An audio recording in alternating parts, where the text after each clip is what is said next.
Hello friends, myself Sushma Mahale. Today we are going to study new topic chemotaxonomy.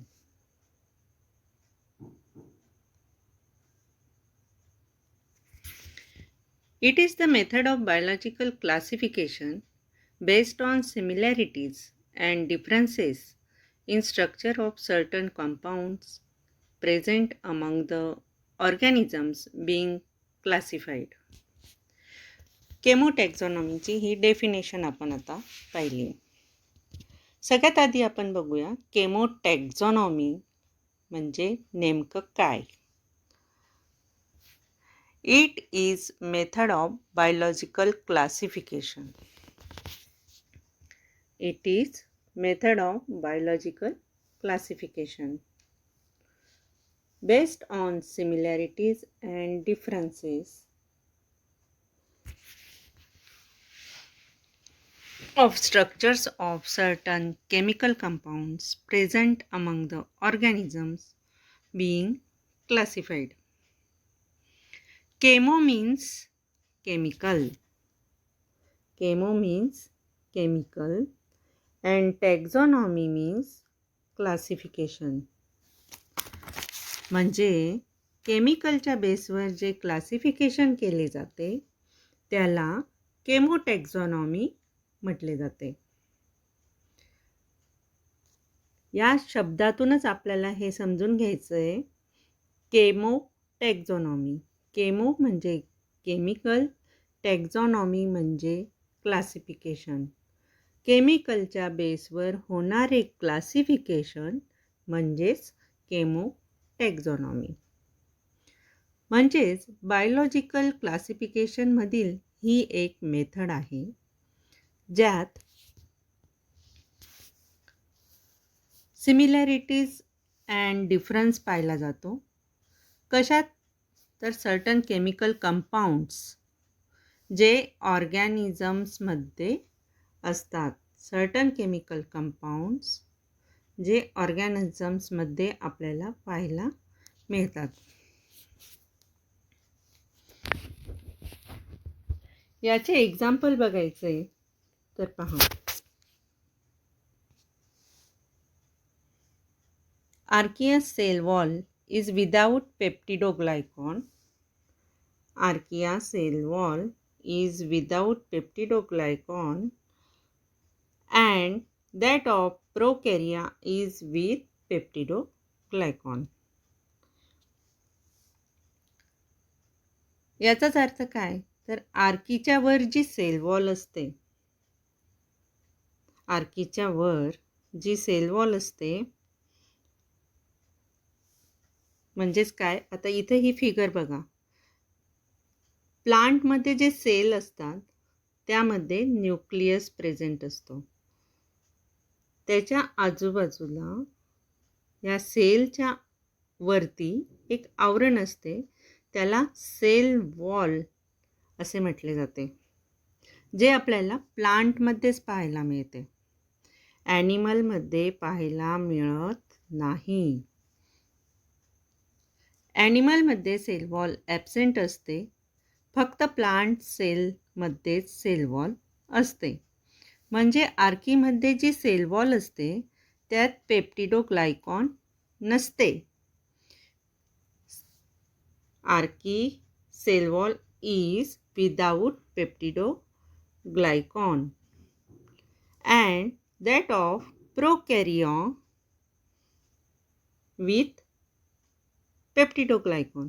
पण प्रोकॅरियामध्ये पेप्टिडोग्लायकॉन असतं. तर हे पेप्टिडोग्लायकॉन काय असते? तर ते एक केमिकल आहे. याच्या बेसवर हे ऑर्गॅनिझम क्लासिफाय केलेले आहे. म्हणजेच ऑर्गॅनिझमला केमिकलच्या बेसवर क्लासिफाय केले जाते त्याला म्हणतात केमोटॅक्झॉनॉमी. त्याला म्हणतात केमोटॅक्झॉनॉमी. तेच आपण आता इन शॉर्टमध्ये बघूया. In short, it is the classification based on chemical constituents of organisms. It is the classification based on chemical constituents of organisms. ज्यामध्ये आपल्याला क्लासिफिकेशन दिसते जे ऑर्गॅनिझम असलेल्या केमिकलच्या बेसवर ते क्लासिफिकेशन केले गेलेले असते.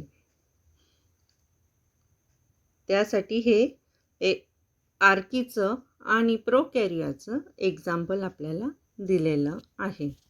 यात आपल्याला फक्त एवढंच लक्षात ठेवायचं आहे की केमोटॅक्झॉनॉमी म्हणजे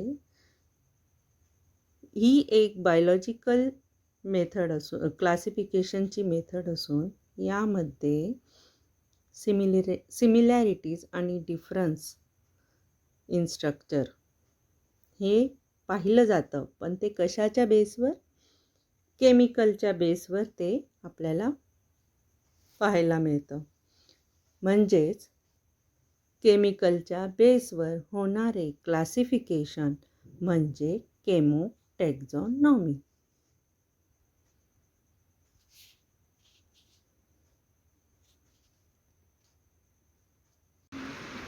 Our next topic is numerical taxonomy. Numerical taxonomy. The system is based on quantification. The system is based on quantification. Quantification म्हणजे काय? तर numbers. The system is based on quantification of characters and develops an algorithm for classification. This system was first proposed by Sokal and Smith in 1963. आता आपण सगळ्यात आधी numerical म्हणजे काय हे बघू. न्यूमेरिकल म्हणजे नंबर्स आणि टॅक्झॉनॉमी म्हणजे क्लासिफिकेशन. एवढं तर आपल्या लक्षात आलेलंच आहे की टॅक्झॉनॉमी म्हणजे क्लासिफिकेशन, तर क्वांटिफिकेशन म्हणजे नंबर. तर ही जी मेथड आहे ज्यात न्यूमेरिकल मीन्स कॅरेक्टर्सच्या नंबर्सवर ही टॅक्झॉनॉमी तयार केली जाते. म्हणजेच काय? नंबरच्या बेसवर हे क्लासिफिकेशन होत असते. कॅरेक्टरच्या नंबरवर न्यूमेरिकल टॅक्झॉनॉमी आधारित असते. This system was first proposed by Sokal and Smith in 1963. या दोन सायंटिस्टने मिळून ही सिस्टीम सगळ्यात आधी 1963मध्ये आपल्याला दिली. ही एक सिंपल टर्म आहे. पुढची टर्म आहे फायलोजेनी, जी 11th क्लासला शिकण्यासाठी खूप इम्पॉर्टंट टर्म आहे. फायलोजेनेटिक क्लासिफिकेशन आपण मागे शिकलो. त्या फायलोजेनेटिक क्लासिफिकेशनमध्ये फायलोजेनी म्हणजे काय हे आपण पाहिले. ते आपण आता परत शिकणार आहोत. Now we are going to study next term, phylogeny. It is an evolutionary relationship of organism. It is an evolutionary relationship of organism. Evolution हा शब्द तुम्ही आधी ऐकला असेल. इव्होल्यूशन म्हणजे काय? तर उत्क्रांती. इव्होल्यूशन म्हणजे उत्क्रांती. पहिले अर्थवर सिंपल लाईफ होती, जी नंतर म्हणजे आता कॉम्प्लेक्स झाली आहे. म्हणजेच काय? तर चेंजेस होत गेले. जसे मॅन हा मंकीपासून ओरिजिनेट झालेला आहे. म्हणजेच काय? तर मंकीपासून मॅनचे इव्होल्यूशन झालेले आहे. मग इव्होल्यूशन हिस्ट्री म्हणजे काय? तर आपण कोणत्या ऑर्गॅनिझमपासून इव्हॅल्युएट झालो आहोत ती झाली इव्होल्युशनरी हिस्ट्री. इव्होल्युशनरी रिलेशनशिप काय सांगते? तर ऑर्गॅनिझम कोणत्या फायलमपासून इव्होल्युशनरी रिलेशनशिप काय सांगते तर ऑर्गॅनिझम हा कोणत्या फायलमपासून आला आहे, कोणत्या ऑर्गॅनिझम सारखा दिसतो, म्हणजेच काय तर त्याचे सेम कॅरेक्टर्स कोणत्या ऑर्गॅनिझम सारखे आहेत हे आपल्याला इव्होल्युशनरी हिस्ट्रीमध्ये समजते. आणि ती इव्होल्युशनरी हिस्ट्री म्हणजेच phylogeny. It is an important tool of classification. It is an important tool of classification.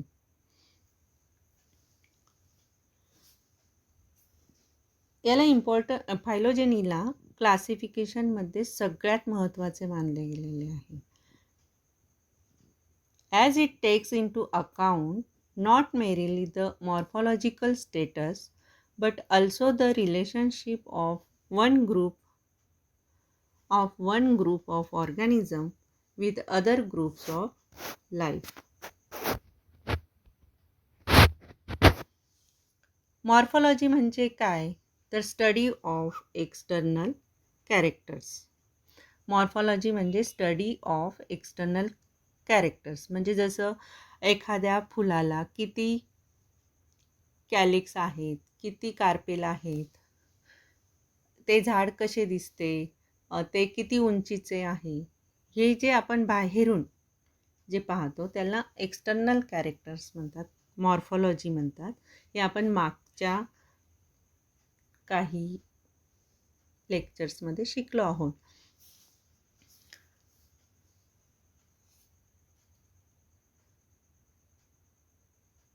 Morphology म्हणजे study of external characters of organism, म्हणजे यात ऑर्गॅनिझम कुठून इव्हॉल्व झाला आहे ते पाहिले जाते.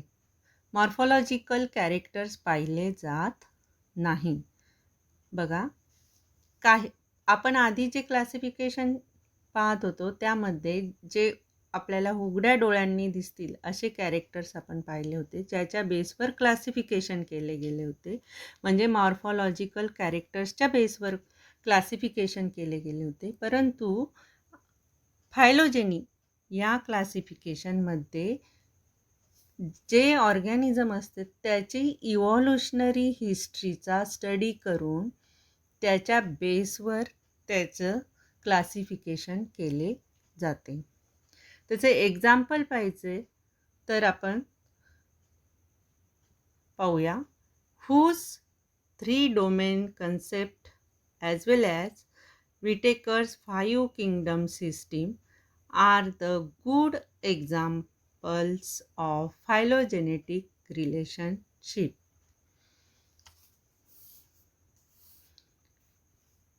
हे एक्झाम्पल्स आपल्याला का दिले असतील तर आपण हुजची 3 डोमेन सिस्टीम शिकलो आहोत आणि विटेकर्सचे 5 किंगडम सिस्टीम आपण पुढे शिकणार आहोत. 3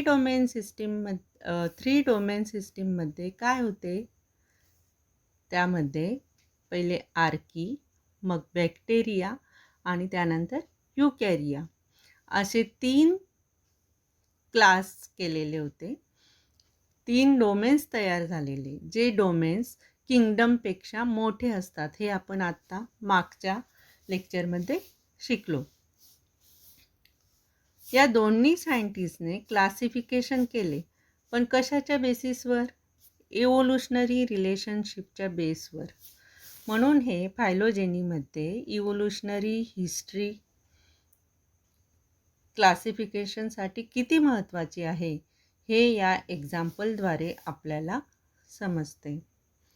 म्हणूनच फायलोजेनीला क्लासिफिकेशनमध्ये इम्पॉर्टंट टूल मानले गेलेले आहे.